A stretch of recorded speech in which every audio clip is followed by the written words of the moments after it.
Hello students, आज मैं आपको BA first year education second paper में टॉपिक वैदिक कालीन शिक्षा के विषय में बताने जा रही हूँ। स्टूडेंट, इससे पहले मैं आपको शिक्षा के विषय में बता चुकी हूँ and your introduction of syllabus में मैंने कुछ आपको इसके बारे में बताया हुआ है। आज मैं बात करने जा रही हूँ वैदिक कालीन शिक्षा के विषय में, जो कि हमारा फर्स्ट चैप्टर है।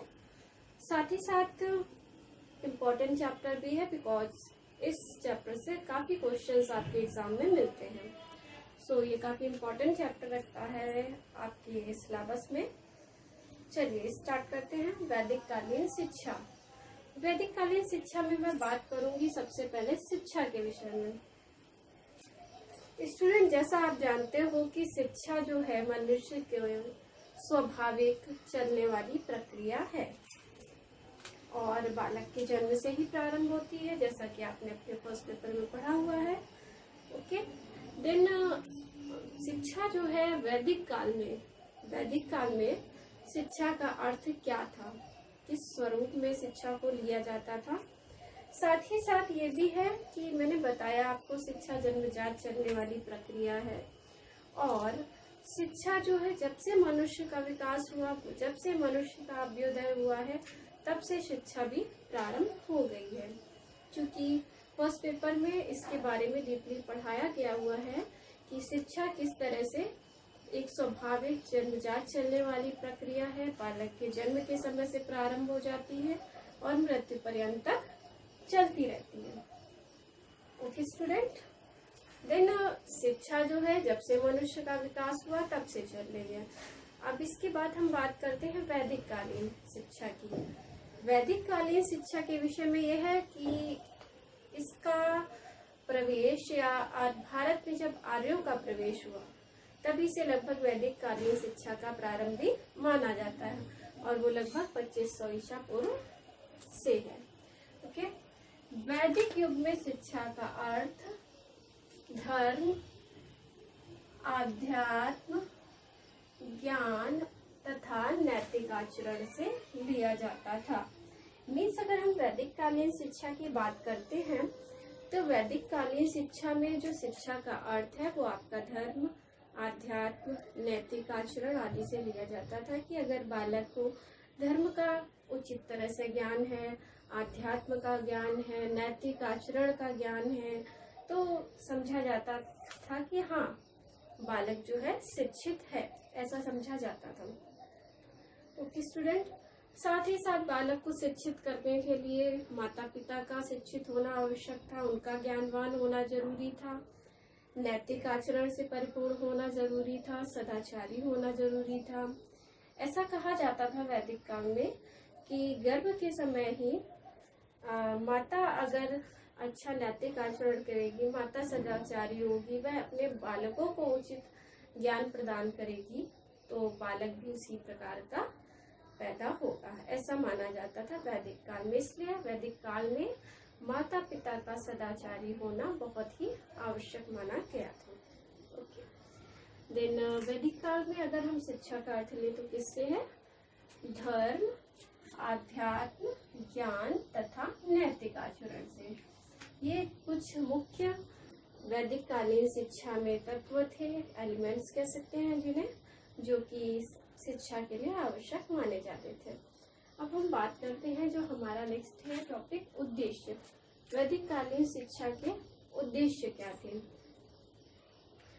स्टूडेंट, हम सभी एजुकेशन ले रहे हैं, हम सभी शिक्षा प्राप्त कर रहे हैं, तो उसका कुछ ना कुछ उद्देश्य होता है। बिना उद्देश्य के शिक्षा ग्रहण नहीं करते हैं। आप कभी भी एजुकेशन ले रहे हो, शिक्षा ग्रहण कर रहे हो, उसका कुछ ना कुछ उद्देश्य अवश्य निर्धारित किया होगा कि आगे आपको चल के जीविकोपार्जन करना है, अर्निंग करनी है, कमाना है, धन कमाना है, एक अच्छा नागरिक बनना है, और इसके साथ ही साथ और कई अन्य उद्देश्य होंगे। तो उन्हीं उद्देश्यों के लिए कि कोई भी शिक्षा जो हम ग्रहण कर रहे होते हैं उसका उद्देश्य जरूर होता है। इसी तरह से जो वैदिक कालीन शिक्षा थी उसके उद्देश्य क्या थे, हम इसके विषय में बात करने जा रहे हैं। पहला उद्देश्य मोक्ष प्राप्त करना। वैदिक कालीन शिक्षा का सर्वप्रथम उद्देश्य था मोक्ष की प्राप्ति। वैदिक काल में चूंकि धर्म, आध्यात्म, ज्ञान तथा नैतिक आचरण को बहुत अधिक बल दिया जाता था, मैंने जैसा बताया शिक्षा के अर्थ में, तो इसलिए वैदिक कालीन शिक्षा का सर्वप्रथम उद्देश्य था मोक्ष की प्राप्ति। दैट मीन्स अगर बालक की शिक्षा ऐसी नहीं है जिससे कि वह मोक्ष की प्राप्ति कर सके, उसको इतना ज्ञान आ सके, तो इस तरह की शिक्षा व्यर्थ है। इसलिए वैदिक काल में शिक्षा का सर्वप्रथम उद्देश्य मोक्ष की प्राप्ति ही निर्धारित किया गया था। नेक्स्ट है स्वास्थ्य एवं पराक्रम। स्वास्थ्य एवं पराक्रम की बात करते हैं। ऐसा तो आपने अपनी एजुकेशन में आज भी पढ़ रखा हुआ है कि अरस्तु के अनुसार स्वस्थ शरीर में स्वस्थ मस्तिष्क का निर्माण ही शिक्षा है। तो ये वैदिक काल में भी शिक्षा का उद्देश्य हुआ करता था, स्वास्थ्य एवं पराक्रम। दैट मीन्स अगर बालक का शरीर स्वस्थ है, हष्ट पुष्ट है, बलशाली है, तो वह शिक्षा अच्छे से ग्रहण कर सकता है। अतः वैदिक काल में जो है स्वस्थ एवं हष्ट पुष्ट शरीर पर अधिक बल दिया जाता था, जिससे बालक शिक्षा को अच्छी तरह से ग्रहण कर सके, साथ ही साथ वह मोक्ष प्राप्ति के लिए भी जो है अग्रसर हो सके और इस तरह से अपने शरीर को, अपनी बॉडी को उसमें ढाल सके। ओके, अब बात करते हैं नेक्स्ट टॉपिक की। नेक्स्ट हेडिंग है आपकी ज्ञान प्राप्ति। ज्ञान प्राप्ति that is the main objective of the आपका एम। ओके, हम अगर बात करते हैं आज की भी शिक्षा की, देन उसमें भी आप याद रखिए कि हमारा जो शिक्षा का उद्देश्य होता है वो ज्ञान प्राप्ति ही होता है। अगर शिक्षा जो है ऐसी नहीं है जो कि हमें ज्ञान की प्राप्ति करा सके, नॉलेज दे सके, तो ऐसी शिक्षा व्यर्थ होती है। आप भी शिक्षा ग्रहण कर रहे हो, प्राप्त कर रहे हो, इंटरमीडिएट करके आए हो, देन आपको भी अपनी शिक्षा से कुछ ना कुछ नॉलेज मिली है। इसी नॉलेज के लिए जो है ज्ञान प्राप्ति के लिए वैदिक काल में भी बल दिया जाता था कि बालक को शिक्षा की प्राप्ति करनी चाहिए और ज्ञान प्राप्ति होनी चाहिए। ये शिक्षा का सर्वप्रथम एक महत्वपूर्ण उद्देश्य निर्धारित किया गया था। नेक्स्ट बात करते हैं हम धर्म व संस्कृति की रक्षा करना।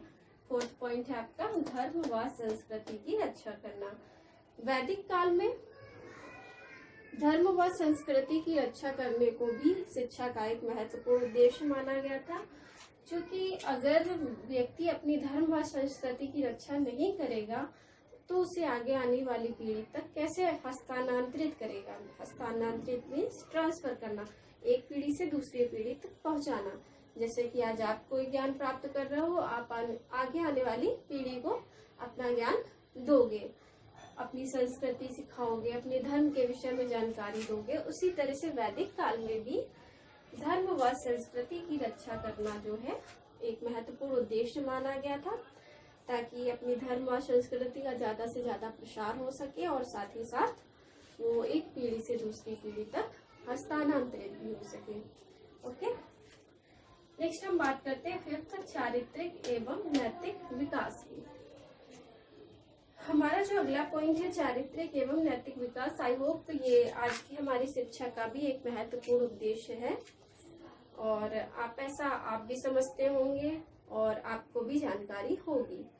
नैतिक एवं चारित्रिक विकास, आज भी आप लोग स्कूल्स में गए होंगे, इंटरमीडिएट आपने किया है, तो आपके टीचर्स, आपकी बुक्स के थ्रू आपको भी यह बताया जाता होगा, नैतिक आचरण के विषय में शिक्षा दी जाती होगी। बड़ों का सम्मान करना चाहिए, झूठ नहीं बोलना चाहिए, इस तरह के कुछ सदाचारी बातों को भी सिखाया जाता है। इसी तरह से वैदिक काल में भी शिक्षा का उद्देश्य था चारित्रिक एवं नैतिक विकास। जिस तरह से बालक का चरित्र जो है उत्तम हो सके, उसका नैतिक विकास हो सके और बालक एक बहुत ही महत्वपूर्ण विकास या कह सके तो बहुत ही सर्वांगीण विकास की तरफ बढ़ सके, उसका सर्वाधिक विकास हो, हर तरह से विकास हो, सामाजिक, नैतिक, चारित्रिक, मानसिक, हर तरह के विकास से परिपूर्ण हो सके। नेक्स्ट, व्यावसायिक कौशलों का ज्ञान। व्यावसायिक कौशल क्या होते हैं, बात करते हैं इनके विषय में। सर्वप्रथम व्यवसाय, व्यावसायिक जान लीजिए। चूंकि आप बीए फर्स्ट ईयर के स्टूडेंट्स हैं तो आप लोगों के लिए ये बहुत इम्पोर्टेंट रखता है कि आप जो टर्म्स हैं, वर्ड्स हैं, उनको क्लियर समझें। व्यावसायिक, जैसा कि आपको समझ में आ रहा होगा, ये शब्द जो है व्यवसाय से मिलकर बना हुआ है। व्यवसाय, और ये क्या है? व्यवसायिक। व्यावसायिक मीन्स व्यवसाय से रिलेटेड, व्यवसाय मीन्स बिजनेस। व्यवसाय से रिलेटेड जो आपको ज्ञान प्रदान किया जाता है वो होता है व्यावसायिक ज्ञान। और इसमें लिखा हुआ है व्यावसायिक कौशल, मीन्स ऐसे कौशल, ऐसे स्किल जो कि आपको किसी व्यवसाय के लिए निपुण करते हो। फॉर एग्जाम्पल, आपको टीचर बनने के लिए क्या करना होता है? बीएड करना होता है। इसमें आपको बीएड करते हो क्या करते हैं? टीचिंग से रिलेटेड स्किल्स के विषय में बताया जाता है। किस तरह से आपको स्टूडेंट्स को पढ़ाना होता है, किस तरह से प्रस्तावना तैयार करनी होती है, किस तरह से क्लास में बच्चों से क्वेश्चंस पुट अप करने होते हैं, इन सभी चीजों के विषय में बताया जाता है। उसी तरह से हम किसी भी व्यवसाय को करते हैं तो उससे संबंधित जो स्किल्स होते हैं, कौशल्स होते हैं, हमें सर्वप्रथम उनके विषय में जानना जरूरी होता है। इस बात करते हैं श्रेष्ठ नागरिकों का निर्माण, 7th एंड लास्ट। श्रेष्ठ नागरिकों का निर्माण, ये किसी भी शिक्षा, चाहे वैदिक कालीन शिक्षा हो, मध्यकालीन शिक्षा हो, या हमारी मॉडर्न एजुकेशन हो, या ब्रिटिश पीरियड में, जैसा मैंने आपको इंट्रोडक्शन में बताया था, शिक्षा का उद्देश्य होता है। ओके, ये हमारी किसी भी शिक्षा जो हो, किसी भी काल की हो, उसका उद्देश्य महत्वपूर्ण यही होता है कि वह श्रेष्ठ नागरिकों का निर्माण करें। ओके, नेक्स्ट बात करते हैं शिक्षा के स्तर। वैदिक काल में शिक्षा के स्तर क्या थे? वैदिक काल में शिक्षा आपकी 2 स्तरों में बटी थी, प्रारंभिक और उच्च शिक्षा। प्रारंभिक यानी प्राइमरी एजुकेशन, उच्च यानी हायर एजुकेशन, उच्च शिक्षा। प्रारंभिक शिक्षा आपकी प्रारंभ होती थी घरों में और 3-4 वर्ष की आयु तक, 3-4 वर्ष की आयु तक घर से प्रारंभ होती थी। और इसके बाद जो है बालक को गुरुकुल भेजा जाता था। गुरुकुल में भेजने के लिए उस समय संस्कार चलते थे, जिसके विषय में मैं आगे आपको बताऊंगी, पर्टिकुलर संस्कार के विषय में, क्योंकि संस्कार बहुत इम्पोर्टेंट है। आगे आप आने वाले 3 चैप्टर्स में, आगे आने वाले 2 चैप्टर वैदिक कालीन शिक्षा में आज आपको बता रही हूँ। वैदिक कालीन शिक्षा, बौद्ध कालीन शिक्षा और मुस्लिम कालीन शिक्षा, जिसमें आपके संस्कार हैं जो बहुत इम्पोर्टेंट है। एग्जाम में 110% क्वेश्चन एक आता ही आता है संस्कार से, तो उसके विषय में मैं आगे आपको बताऊंगी। अभी फिलहाल हम जान रहे हैं शिक्षा के स्तर के विषय में, यानी लेवल ऑफ एजुकेशन। प्रारंभिक शिक्षा जो कि गुरुकुलों में होती थी, सर्वप्रथम 3-4 वर्ष तक जो है घर में होती थी। माता पिता उसे शिक्षा देते थे, जैसा मैंने बताया। इसके लिए माता पिता का ज्ञानवान होना, सदाचारी होना आवश्यक होता था। नेक्स्ट है उच्च शिक्षा यानी हायर एजुकेशन। प्रारंभिक शिक्षा ग्रहण करने के बाद जो शिक्षक जो है योग्य छात्र समझते थे, या ऐसे छात्र भी थे जो कि उच्च शिक्षा प्राप्त करने में रुचि रखते थे, उनको उच्च शिक्षा प्राप्त करने के लिए भेजा जाता था। ओके, इस तरह से आपका शिक्षा के स्तर भी कंप्लीट हुआ। वैदिक कालीन शिक्षा में आज हमने क्या क्या पढ़ा? वैदिक युग में शिक्षा के अर्थ के विषय में, वैदिक शिक्षा के उद्देश्य के विषय में, और शिक्षा के स्तर के उद्देश्य विषय में। वैदिक शिक्षा के उद्देश्य, ये भी आपका इम्पोर्टेंट टॉपिक है, आ जाता है एग्जाम में, तो इसको जरूर अच्छे से पढ़ लीजिएगा। आगे हम इसी के पार्ट 2 में मिलते हैं। वैदिक कालीन शिक्षा में आगे जो है आपके टॉपिक, उसके विषय में बात करेंगे नेक्स्ट क्लास में। आज की क्लास में इतना ही, और इसे अच्छे से पढ़िएगा, बहुत इम्पोर्टेंट चैप्टर है, साथ ही साथ टॉपिक भी आपका इम्पोर्टेंट है। Okay student, thank you.